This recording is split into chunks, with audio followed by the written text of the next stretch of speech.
Welcome to Strip Cover Lit, where we squeeze the bigger picture out of literature. I am Adrian Fort. And I'm Dalton Gentry. And we are here for the first in what will be a 6-part series that Dalton is just loving so far. 73-part series. As we journey through A Portrait of the Artist as a Young Man by James Joyce. Wolf. You want to bring up your edition here? Oh yeah, I have the Barnes & Noble Classic Edition that is coupled with the Dubliners. Oh, yes. Yeah, it's yes, quite so, indeed. quite so. This cost me a whole $9. That's why I've got this edition. My God, James Joyce. Yeah. What is wrong with you? So get into the wrap-up a little bit. You've got written down what might or might not be happening here. I hope I'm close to right, because holy shit, man. We are following the story of a young Stephen Daedalus, I believe it would be pronounced, through what feels like a number of weird flashback scenes. They kind of just, like you never know where you're going with this. Stephen is a student at a Jesuit boarding school. I believe so, yes. You say boarding school. And we're experiencing his experiences through a stream of consciousness style writing where it's basically the inner workings of Stephen instead of Stephen just telling us what's going on. Throughout this first chapter, we see a political fight with his family. We see the school cracking down on students after a number of boys are caught, what was the exact word? They were caught together, schmugging. So the school's cracking down, they're being a little more strict. And this culminates with Stephen getting his knuckles cracked and then going to the rector to complain about his experience and saying, hey, I feel wronged here. Yeah. I think.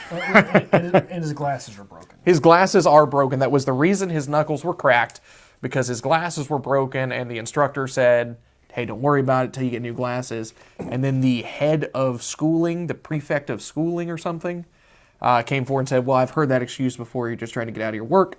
I'm going to beat the shit out of you to teach you a lesson. I am 99% sure that's what fucking happened in this text. Yeah, that's most of what's going on here. Boy, this is not what I expected it to be. What did you expect? When you say The Portrait of an Artist as a Young Man, I expected a lofty, hipster-esque tale, something I could really dig my teeth into and enjoy. You expected a movable feast for an 8-year-old. Yes! No, I did. Is he 8? He's young for He's sure. young, and it's... I believe he's in the 10 to 13 realm, somewhere in there. I had to limber up because we were getting ready to fight with this one. Yeah. First and foremost, I have no fucking idea how old this kid is, but he reads like a very small child, because you get that stream of conscious writing, and some of the word choices that he uses and the way he describes things, he feels very young. So I think the 10 to 13 is where we end. Okay. We start with the moo cow story, right, which is very early.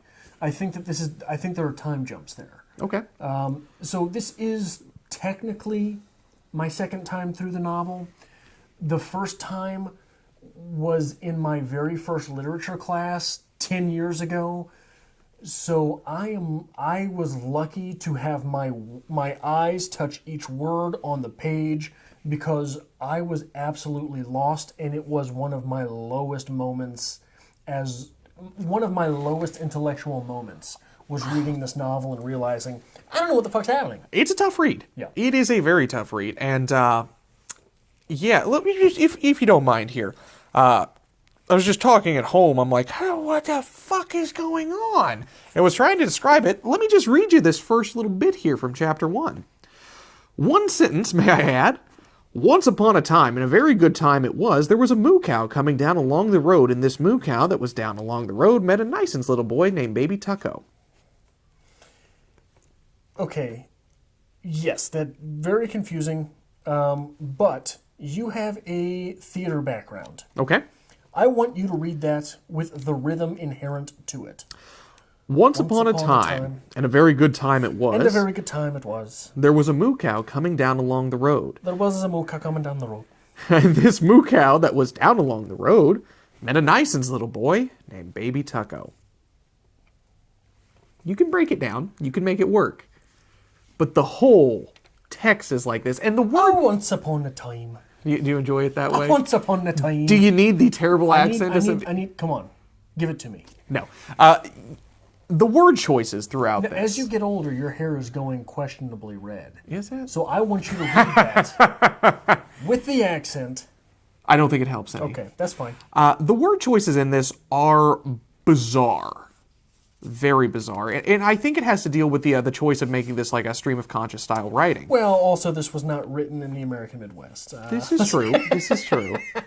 But It was written once upon a time. we don't go with moo cow. No. So I think that's a reflection of age there. Earlier in this first chapter here, does the writing remind you of anything else that we've read on this channel? Because I believe it should. I think very early on this reminds you very much of Faulkner. Vardamen's chapters in particular, Yes. from Faulkner, in As I Lay Dying. And how do you have to read those parts of this chapter? You got to read them with a bit of a grain of salt. You got to give Vardaman credit for his age. So in here, you have to read them from a distance with your eye on the big picture. Don't get too close to what is going on in the sentence. Think of the feeling involved. Oh, once upon a time, right? So there's that lovely sing-song rhythm.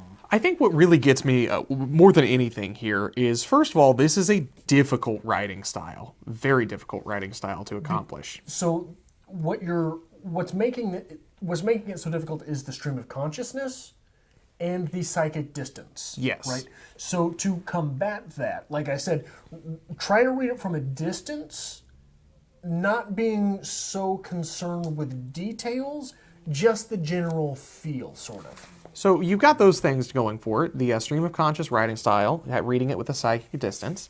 We have just Joyce's writing style being very, very dense and very heavy-handed. We go into a lot of bizarre detail and just strange word choices.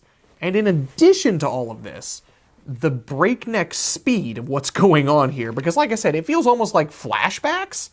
Because it's just, boom, things happen, and we just jump forward 5 years, and we're here, and we're doing this. Well, it feels almost like a fever dream. With no transition, which, if you're going with a stream of conscious, how the mind would work, it makes sense. But all of these things combined, this is Joyce's first novel. Damn. Yeah. Ballsy. Yeah. Ballsy to sling this out front. Anyway. You're not swinging for a single here. I'm done complaining now. You're trying to hit a home run. Where would you like to start in discussing this piece? The first chapter. I think I'd like to start with the beginning and with the sort of reading strategy necessary, because what Joyce is doing, especially early on in this piece, is he's speaking in circles. Okay. And what that does is, when you're in the circle, when you're in the loop, you don't know what's going on. But if you're from a distance looking at a loop, well, you see that it's circling, right? Okay. And this is incredibly effective for the psychic distance, because we think very much in circles, don't we? We do. You're sitting here with me right now, but even as you're paying attention to what's going on, you're going to shoot back to, oh, well, at home, Megan is doing this, right? And then you'll come right back. And then you'll shoot over to, oh, I got to get the oil changed. It's been too long. Which is very much how this And then reads. you come back, and then you'll say, well, Megan can get the oil changed, I'm here. Megan can get the oil changed, she's got her car, I'm here. You know, and you work in these loops, and it's sort of like the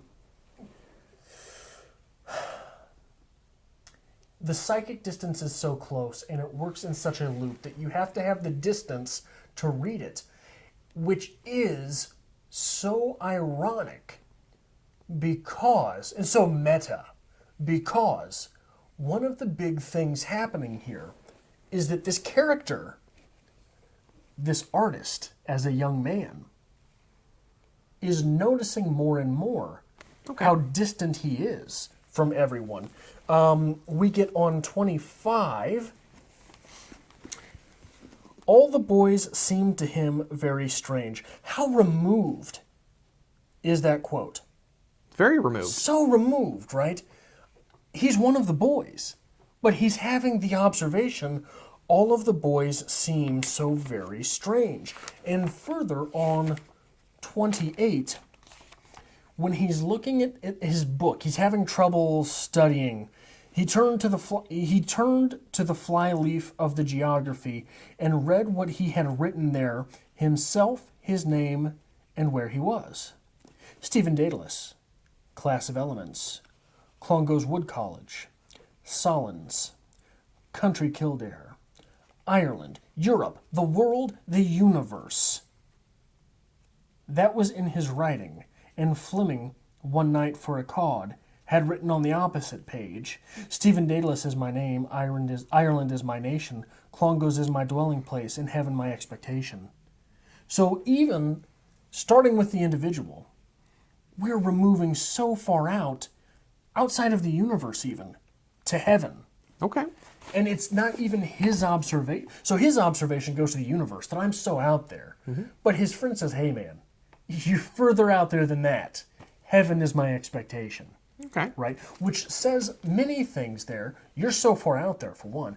But B, it tells us something very much about Stephen, that his friend is able to diagnose heaven is my expectation, which goes into the main thrust here. There's that family argument, right? Yes. And the family argument is Catholicism versus Protestantism. And the people with which Stephen identifies, the people with which Stephen so closely clings, one of them says, then there will, so it's God before country. Then there will be no God for Ireland. Right? Okay. So we're getting to the heart of some very, very serious things, especially when you're looking at someone of this age bracket, maybe between 8 and 13. I'm not 100% sure. We've got clues, and it's in there, and we could do the math. I'm not sure. I didn't get to do the math. You know what I mean? Because he's talking about which rows of boys. So we're given the approximate age there, and it's in there.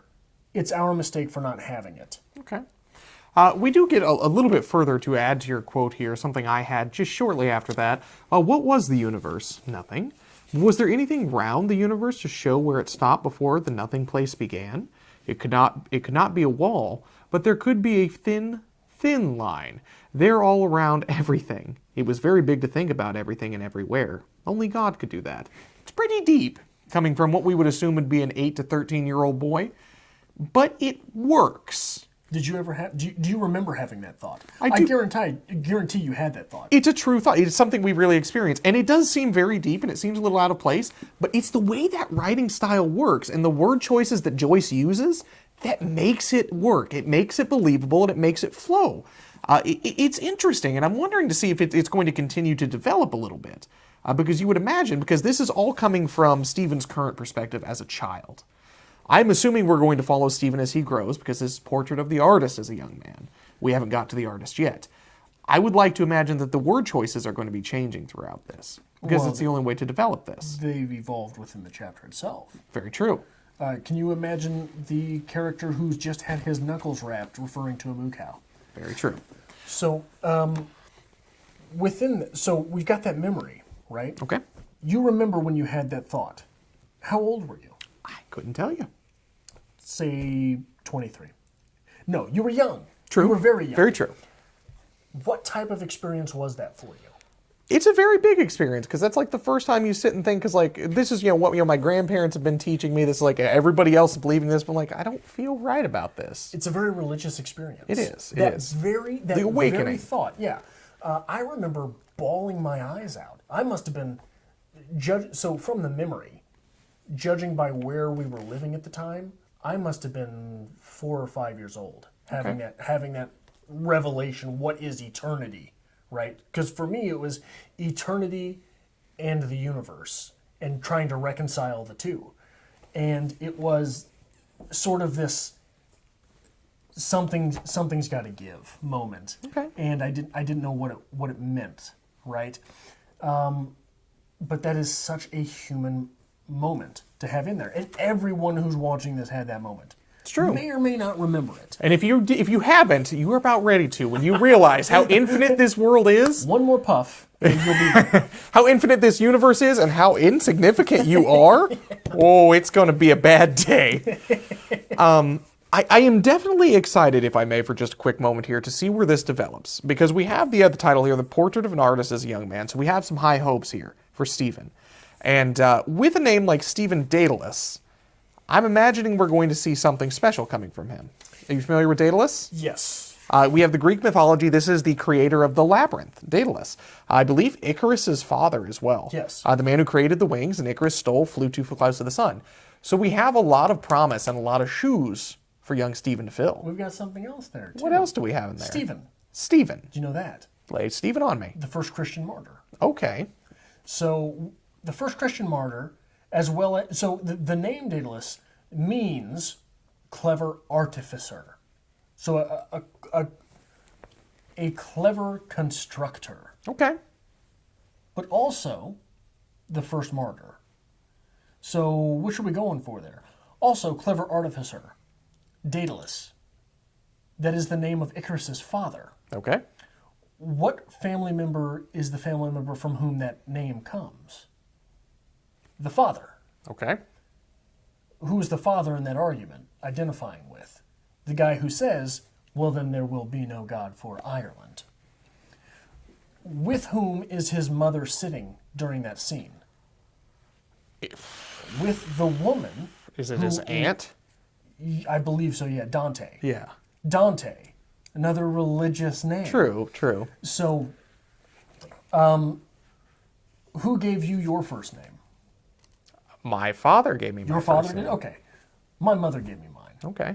I think it's more common for the mother to give the first name. And I think culturally it's sort of a succession that many couples make because the father realizes, well, I got the last name tacked on there. I might as well. I got to give up some ground here. I'm not sure exactly who gave me my first name because I was supposed to inherit my father's name and my grandfather's name and be the third, but Roadhouse was really popular in the 90s, so... What actor played Dalton in Roadhouse? Patrick Swayze. Yeah, your mother gave you your name. Yeah, probably so. Or, I don't know. Man crushes on Patrick Swayze are pretty common. That's acceptable. Patrick Swayze is acceptable. Yeah. Anyway, I feel like you've got a point you've been wanting to make because you're doing your pen thing. That's when Adrian's getting warmed up. He's about ready to go with something. I got the engine going. What artistic movement was springing up while this text was being written, early 1900s, 1915s, 1920s? What artistic movement? Yeah, prevalent mostly in poetry. That terrible time for a history lesson, you tell me. Imagism. Okay. So we've got this. I would like to read these couple passages. The players closed around, flushed and muddy, and he went among them, glad to go in. Roddy Kickham held the ball in its by its greasy lace. The fellow asked him to give it one last, but he walked on without even answering the fellow. Simon Moonan told him not to because the prefect was looking. The fellow turned to Simon Moonan and said, "We all know why you speak. You are McGlade's suck," which means suck up. You suck up to McGlade. Suck was a queer word. The fellow called Simon Moonan the name because Simon Moonan used to tie the prefect's false sleeves behind his back, and the prefect used to let him on to be angry. False sleeves, why would that be? But used to let on to be angry. But the sound was ugly. Once he had washed his hands in the lavatory of the Wicklow Hotel, and his father pulled the stopper up by the chain after the dirty water all went down through the hole in the basin, and when it had all gone down slowly, the hole in the basin had made the sound like that, suck, only louder. To remember that, and the white look of the lavatory made him feel cold and then hot. There were two cocks that you turned and the water came out, cold and hot. He felt cold and then a little hot. And he could see the names printed on the cocks. That was a very queer thing. Now, that is sort of an imagistic moment because what we're doing is we're setting up this highly charged emotional scene where a boy is being called a suck. Okay. Then we go to the sound. Suck. Then we go to the hot and the cold. And then we go to the feeling of hot and cold. Well, not in ideas, but things. So the feelings of hot and cold, the image of the hot and cold cocks, which draw hot and cold water. When you revert to the reason this scene all comes up, it is because a young man was called a suck. Well, what is the cold? The cold is how it would feel to be called a suck, isn't it? Okay. That's a very cold, isolating feeling, all the boys pointing at you saying you're a suck-up. What's the hot? Boy, you gotta be hot to call somebody a suck-up, don't you? Okay. So there's this, here we are trying on each one of these things, but we're doing it in an imagistic fashion because we get the scene, we're shown a thing, and then we get the feelings. Okay. Interpreting Joyce is a chore in itself, at least in the first chapter of this. I'm still warming up to this, haven't quite, gotten 100% into it. But I think there is way, way more going on than I'm realizing. I feel like everything that's happening is going to have a purpose and a reason. It seems like Joyce is not one to leave any page unturned. So I'm not sure as to what I want to focus on just yet. Well, and it is awfully funny that you use that phrase. Say that phrase again. I am not sure as what I want to focus on just yet. Yeah. What is the culminating moment in this chapter? I'd say the knuckle cracking. Which happened because? Because Stephen was accused of lying. His glasses broke. Because his glasses broke. Literally, the way the young man sees the world Is broken. was broken. And religion said, boy, Okay. come here. Let me So what beat did you he back do? into submission. What did he do? He revolted. Okay. And him and his secular group, it was not a religious group. They were in a religious school, but they were during a secular time. They were out on the playground. Man, hey, I'm not saying you should go But tell should. him. I'm just saying I would. I would go tell him. Okay. I'm not saying you should. I'm not saying you should. I mean, I would. If it were me, if that happened to me, I'd be mad as hell, man. Very true. And just kind of tie this all back together with Joyce's writing style and how he's wonderfully capturing the character Stephen here. We've all had that moment as well. Like the first time you've been wronged in your life and you know it's wrong, but to build up that courage to actually go up to somebody who you'd see as your superior, an adult, and say, hey, this is fucked up. That moment's beautifully written. The whole scene is well done. Yeah. The apprehension, the tension between him and the rector, and just the build to that moment is beautiful. And it perfectly captures the character that we're looking at right now in this age group. And like I said, the assumption is this is going to develop. Stephen is going to get older as he has done within this chapter. I'm kind of curious to see how Joyce plays it off. Because so far, he's captured this character at this time wonderfully. Can he continue to do that as the character develops? Well, and the hell of it is, you said how he develops and things like that. You were talking about you've been wronged, now go right it. That's a callback. Did you Okay. catch that? It's a callback to the third page of the text Okay. when his father tells him not to peach on people. Don't tell on people. What if you tell on the authority? Okay. And we Well, can what happens then? And we can see the internal conflict Stephen has to go through with this, whether he's not sure if this is the right thing to do or not. And it is, like you said, through that pressure of the group, that rebellion, that pushes him to the point to question authority and to revolt against. Yeah. Interesting. Also, you've got that argument scene where the fella tells the story about I was drinking and I had my tobacco in my mouth. And the woman said something about God, right? So I put her in her place. Did you catch what he was drinking? What was he drinking? Drinking Tullamore Dew. Now, I am not 100% on these references, but from what I understand, Tullamore is... Go on. Jameson is a Catholic drink. That's what the Catholics would drink in Ireland. Bushmills was the Protestant drink. That's what the Protestants would drink in Ireland. Tullamore was the anonymous.